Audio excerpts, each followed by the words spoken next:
Well, here's the downside of airbagging your trailer the way I did it. So if you've been watching for any length of time, I went with a two-link style suspension with a Panhard bar. There's a Panhard bar, connects to the frame over here and to the control arm over here.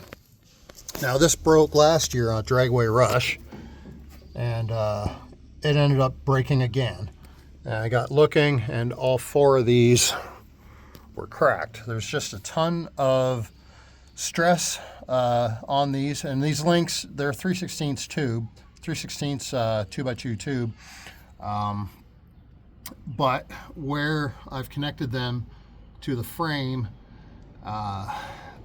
it's ducked down to a 1x2, so they cracked right there where that plate is welded onto the tubing. Here's a little better shot there. So every one of these has cracked now. What we're going to do here, end with the airbag. So that airbag actually blew out today while I was in the driveway. But being a two-link, and I know this from, you know, like mini trucking and air riding stuff, if you go over a bump on one side, it'll lift a tire clean off the ground. So you know, whatever way you're going over the bump, one of your tires is always off the ground. So even here, just sitting on the jack stand off to the right hand side, or left hand side rather, that tire's off the ground already, just sitting there. So it's sitting on only 3 tires. So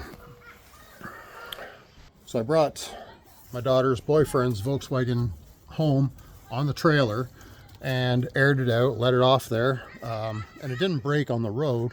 Going straight, going down the road, loading vehicles is no problem. The problem is when I come into the driveway, it's you know, a 6-inch curb, so you go in on an angle, the one wheel lifts and flex, and the other problem is when you're cutting sharp corners into the yard, it puts a tremendous amount of stress on the axles and the Panhard bar, and at that point it's got to shear somewhere. So I broke that twice. The next route is I'm going to Leaf Springs. I'm ditching the airbags. Well, you know, I'll probably keep the airbags in there in case I do load something a little heavier on it. There's still only 3,500 pound axles, but I'll keep the air ride on there and it'll lift it up if I need to crawl under there too. So going to Leaf Springs, ditching the control arms and Panhard bar, and I'm going to build longer ramps, exactly what I was trying to get away from with carrying an extra set of ramps. But I'll build a longer set of ramps so I get all the angle for my lowered vehicles and daughter's boyfriend's lowered GTI and whatever else I want to put on this thing. So there's the update on the trailer. It hasn't been painted yet. Kind of working bugs out and avoiding sandblasting and painting until it works. And well, now I'm going to do a whole bunch more work. So thanks for watching. Figure it out with God's help.